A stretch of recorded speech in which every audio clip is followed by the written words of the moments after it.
اصل میں یہ نا کہ اسلام رہنمائی کرتا ہے ہر چیز کو، ہر ایک کا حق اس کو دلواتا ہے. وہ ایک حدیث ہے نا کہ جس میں 3 طرح کے باپ ہوتے ہیں. ایک باپ جس نے جنم دیا، دوسرا سسر، اور تیسرا استاد. یہ تینوں کو باپ کا درجہ دیا گیا. اور اسی طرح ماں کے لیے بھی وہی، یعنی ساس ماں ہی کی حیثیت میں ہے. اور آپ دیکھیں کہ ساس اپنی عمر کے اس حصے کو پہنچ چکی ہوتی ہے نا کہ جب وہ یعنی بزرگی کے اس دائرے میں آ چکی ہے اور آپ جوانی کی طرف قدم رکھ رہے ہیں، یہ جوانی کے اس حصے میں ہے، تو آپ کو قربانی زیادہ کرنا ہے اس کی نسبت، کیونکہ وہ جسمانی اعتبار سے بھی کمزور ہے، بیماریاں بھی، عمر کے تقاضے بھی، لہذا آپ کو سیکریفائز زیادہ کرنا ہے. اور آپ یہ بات ہمیشہ یاد رکھے کہ جس چیز میں قربانی زیادہ ہے اس میں اجر بھی زیادہ ہے. جب اللہ سے اجر پانا ہے تو پھر مشکل کاہے کی. بہار ہو کہ خزاں لا الہ الا اللہ، اچھے حالات ہوں تب بھی اور برے حالات ہوں تب بھی، بات تو اللہ ہی کی ہے. السلام علیکم. اپنے کورس کے دوران بھی اور ویسے اس کے بعد جب میں شادی کے بعد بھی آتی تھی تو میڈم بیچ بیچ میں کوئی نہ کوئی بات بتاتی تھی، تو ان باتوں نے بہت زیادہ ہیلپ کی.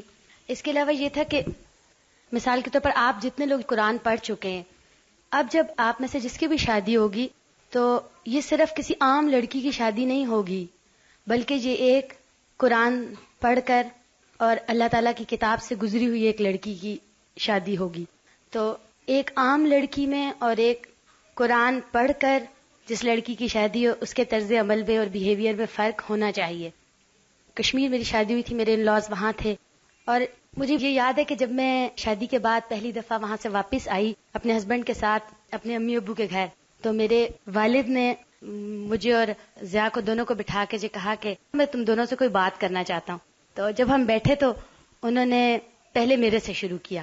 اچھا، میرے والد بہت زیادہ محبت کرنے والے ہیں، خاص طور پر بیٹیوں کے ساتھ. تو انہوں نے مجھے کچھ نصیحتیں کی، اور اس میں سے ایک آج یہ تھی کہ ضیاء کا انہوں نے مجھے کہا کہ یہ اب تمہارے ہسبینڈ ہیں اور تمہیں ان کا بہت زیادہ خیال رکھنا ہے، اور تم میرے تک کوئی بھی شکایت نہیں لاؤ گی کبھی بھی ان کی.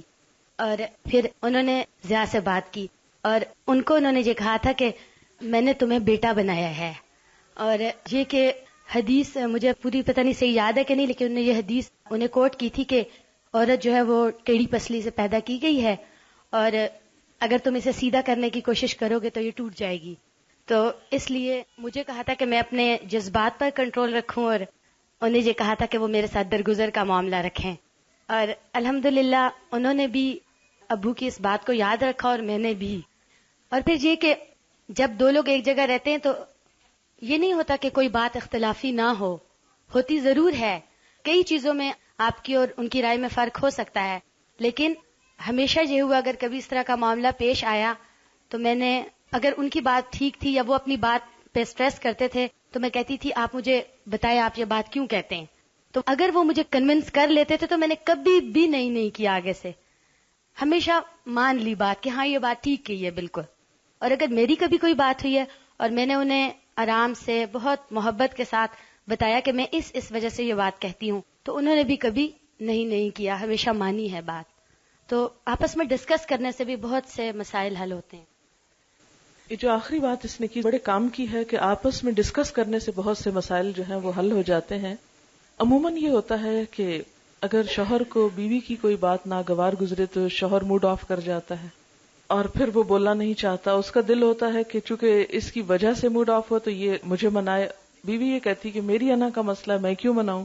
تو اس میں عموماً یہ ہوتا ہے کہ لیک آف کمیونیکیشن پھر بڑھتی چلی جاتی ہے، اور جب کمیونیکیشن نہیں ہوتی تو فاصلے بہت زیادہ بڑھ جاتے ہیں اور بعض اوقات خطرناک حد تک بڑھ جاتے ہیں.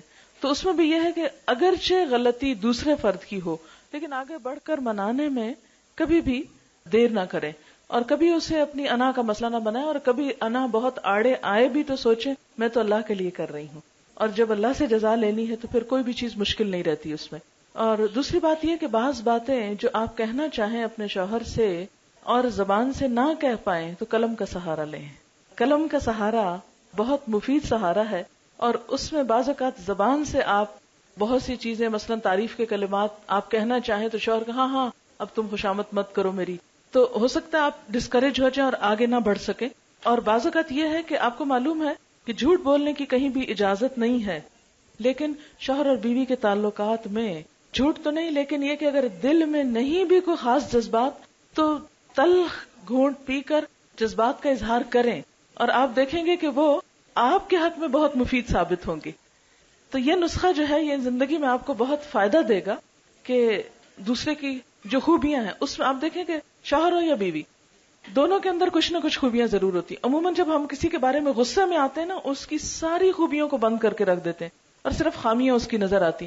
ایسے میں انصاف سے کام لیتے ہوئے کوئی نہ کوئی خوبی تلاش کر لینا جو واقعی اس کے اندر ہو، اسے تلاش کر کے، اور سچے قسم کی وہ تعریف جو ہے جب آپ کریں گے تو آپ دیکھیں گے کہ وہ جو بیچ میں خراب سی چیز آئی ہے وہ بالکل ایسے دور چلی جائے گی گویا کبھی ہوئی بھی نہ تھی.